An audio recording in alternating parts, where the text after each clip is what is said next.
Wisconsin lawmakers are heading back to Madison tomorrow, called in by Governor Evers to vote on a constitutional amendment to ban partisan gerrymandering in the state.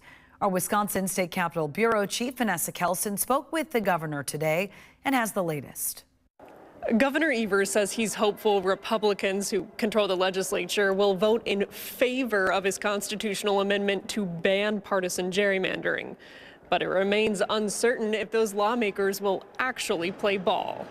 It's important. Fair maps are critically important.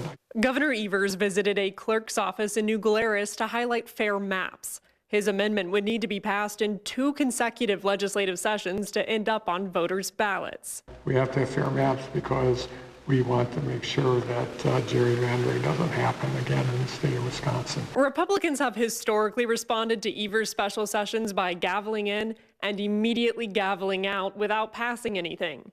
On Monday, Evers says he doesn't know where Republican leadership stands.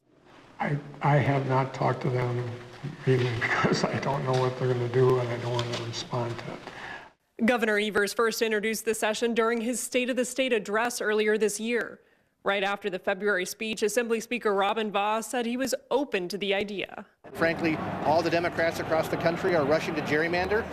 I hope he's sincere in saying he doesn't want that, but call me skeptical. Assembly Speaker Vos did not immediately respond to our request for comment on the status of negotiations. We'll have coverage of the special session on Tuesday. From the Wisconsin State Capitol, Vanessa Kelson.